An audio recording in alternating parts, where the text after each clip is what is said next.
ମାହାଙ୍ଗାରେ କୁହାଯାଏ ଯେ ମାହାଙ୍ଗା ହେଉଛି ବିଜେଡି ଗଡ଼।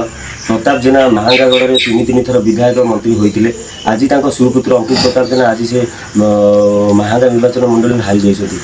ସୁନାର କଳସ ଢାଳିଛନ୍ତି ମାହାଙ୍ଗାବାସୀ ସ୍ୱାଧୀନ ପ୍ରାର୍ଥୀ ଶ୍ରୀଯୁକ୍ତ ଶାରଦା ପ୍ରଧାନଙ୍କ ଉପରେ। ଆମ ପାଖରେ ଅଛନ୍ତି ମାହାଙ୍ଗା ନିର୍ବାଚନ ମଣ୍ଡଳୀର ଭଦ୍ରେଶ୍ୱର ପଞ୍ଚାୟତର ଯୁବକର୍ମୀ। ତାଙ୍କଠାରୁ ଆମେ ମତ ନେବା ଯେ ମାହାଙ୍ଗା ନିର୍ବାଚନ ମଣ୍ଡଳୀରେ ଅଙ୍କିତ ପ୍ରତାପ ଜେନା କ'ଣ ପାଇଁ ବାଜିମାତ ହାରିଗଲେ? ଦେଖନ୍ତୁ ପବିତ୍ର ବାବୁ, ତୁମେ ଭଲ ପ୍ରସଙ୍ଗଟି ଉଠେଇଲ।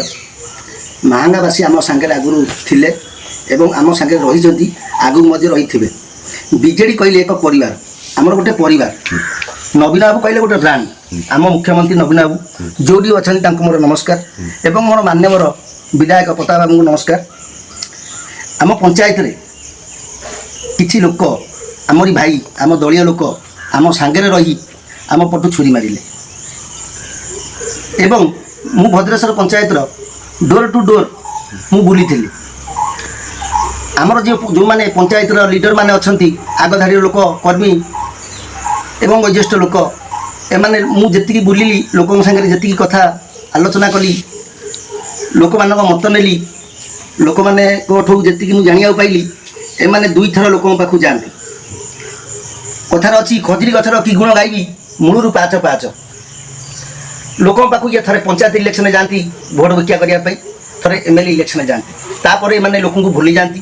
ଲୋକ ଦୁଃଖ ଶିଖରେ ଏମାନଙ୍କୁ ଫୋନ୍ କଲେ କିଏ କହିବ ମୁଁ ବମ୍ବେରେ ଅଛି ତ, କିଏ କହିବ ମୁଁ ଦିଲ୍ଲୀରେ ଅଛି।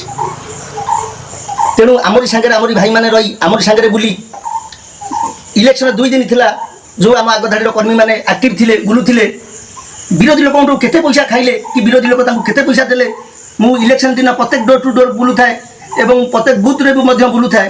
ମୁଁ ଦେଖିବା ପାଇଲି ସେମାନେ ଯାହାଙ୍କୁ ପଚାରିଲି, ନନା କ'ଣ ହେଇଛି, ଭାଇ କ'ଣ ହେଇଛି, ସମସ୍ତେ ମୁକ ପାଲଟିଗଲେ। ତେଣୁ କ'ଣ କହିବି ମୁଁ, ତେଣୁ ଏତିକି।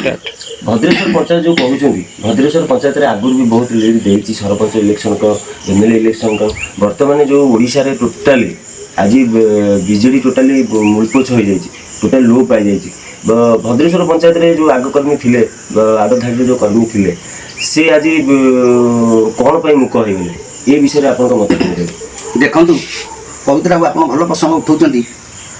ମୁଁ ଆପଣଙ୍କ ଦ୍ୱାରା ଏ ବାର୍ତ୍ତା ଯାଇ ପହଞ୍ଚୁ ପ୍ରତାପ ବାବୁଙ୍କ ପାଖରେ। ପ୍ରତାପ ବାବୁ ଏ କଥାର ସମାଧାନ କରନ୍ତୁ, ମୋର ଆଶା ଏବଂ ବିଶ୍ୱାସ। ମୁଁ ଭଦ୍ରେଶ୍ୱର ପଞ୍ଚାୟତର ମୋର ଗୁରୁଜନମାନଙ୍କୁ, ଆଗ ଧାଡ଼ିରେ ରହୁଥିବା ନେତୃତ୍ୱ ନେଉଥିବା ଲୋକମାନଙ୍କୁ ମୁଁ ହାତ ଯୋଡ଼ି ବିନମ୍ରତାର ସହିତ ଅନୁରୋଧ କରୁଛି, ସେ ଲୋକଙ୍କ ଦୁଃଖରେ ଶିଖରେ ରୁହନ୍ତୁ, ତାଙ୍କୁ ସାହାଯ୍ୟ କରନ୍ତୁ। ଆଉ ଯେଉଁମାନଙ୍କୁ ସବୁ ମାନେ ଆମ ଦଳର ବହୁତ ଟଙ୍କାର କାମ ଦେଲା, ସେଇମାନେ ହିଁ ଆମ ପଛପଟୁ ଛୁରୀ ମାରିଲେ, ଆମରି ଭାଇମାନେ। ତେଣୁକରି ଯଦି ଆମେ ଲୋକଙ୍କ ଦୁଃଖରେ ସୁଖରେ ନ ରହିବା, ଆଜି ଯେଉଁ ଦିନ ଭୋଗିବାକୁ ପଡ଼ୁଛି, ସେ ଦିନ ବି ଆଗତ ଇଲେକ୍ସନ ଆମକୁ ଭୋଗିବାକୁ ପଡ଼ିବ। ଯଦି ଆପଣ କହୁଛନ୍ତି ଯେ ଆପଣଙ୍କ ଆଗ କର୍ମୀ ଯେଉଁ ଭଦ୍ରେଶ୍ୱର ପଞ୍ଚାୟତରେ ଥିଲେ, ସିଏ ଆପଣଙ୍କ ପଛପଟୁ ଛୁରା ମାରୁଛନ୍ତି, ଯଦି ଆଜି ପ୍ରତାପ ଜେନା ଜିତି ଯାଇଥାନ୍ତେ, ପ୍ରତାପ ଜେନାଙ୍କ ପୁଅ ଯଦି ଆଜି ୱିନ୍ କରିଥାନ୍ତେ, ତ ସେମାନେ ତ ପୁଣି ସାଥିରେ ରହିଥାନ୍ତେ ନା ନାହିଁ? ସେ ବିଷୟରେ ଆପଣ କ'ଣ କହିବି? ମୁଁ ଖାଲି ଏତିକି କହୁଛି, ମୁଁ ଯେତିକି ଆପଣଙ୍କୁ କହିଲି, ଏତିକି ବାର୍ତ୍ତା ଯାଇ ପ୍ରତାପ ବାବୁଙ୍କ ପାଖରେ ପହଞ୍ଚୁ। ପ୍ରତାପ ବାବୁ ଗୋଟେ ବିଚାର କରନ୍ତୁ, ଡାକିକି ବସାନ୍ତୁ, ଗୋଟେ ବିଚାର କରନ୍ତୁ। ଆମ ସାଙ୍ଗରେ ରହି, ଗୋଟିଏ ବିଜେଡ଼ି ଦଳ କହିଲେ ଆମର ଗୋଟିଏ ପରିବାର, ଆମ ଦଳରେ ରହି ଆମ ପଛପଟୁ ଛୁରୀ ମାରିବା ମାନେ ଆମକୁ ମାରିଦେବା ସାଙ୍ଗେ ସମାନ। ତେଣୁକରି ମୁଁ ମାନ୍ୟବର ବିଧାୟକ ପ୍ରତାପ ଜେନାଙ୍କୁ ହାତ ଧରି ଅନୁରୋଧ କରୁଛି, ଏମାନଙ୍କୁ ଡାକି ବସେଇ ବୁଝେଇ, ଯେମିତି ଆମେ ଗୋଟିଏ ପରିବାର ଚଳୁଥିଲେ, ଲୋକଙ୍କ ଦୁଃଖରେ ସୁଖରେ ରହିବା, ବିଗତ ଇଲେକ୍ସନରେ ଆମେ ଯେন ଅଧିକରୁ ଅଧିକ ଭୋଟ ପାଇକି ଜୟଯୁକ୍ତ ହେବା। ଏତିକି କହି ମୋର ଶେଷ କରୁଛି। ଆପଣମାନେ ତ ଶୁଣିଲେ ଯେ ଭଦ୍ରେଶ୍ୱର ପଞ୍ଚାୟତର ଯୁବ ନେତା, ଯୁବକର୍ମୀ, ଆଗ ଧାଡ଼ିର କର୍ମୀ କମଳାକା ପ୍ରଧାନ, ସେ ଆଜି ଭଦ୍ରେଶ୍ୱର ପଞ୍ଚାୟତର ପ୍ରତାପ ଜେନାଙ୍କର ଯେଉଁ ଆଗ ଧାଡ଼ିର କର୍ମୀ ଆଜି ତାଙ୍କ ପଛପଟୁ ଛୁରାମାର କରିଛନ୍ତି। ମାହାଙ୍ଗାରୁ ପବିତ୍ର କୁମାର ଓଝାଙ୍କ ରିପୋର୍ଟ, ନାଁ ଓଡ଼ିଶା ନ୍ୟୁଜ୍।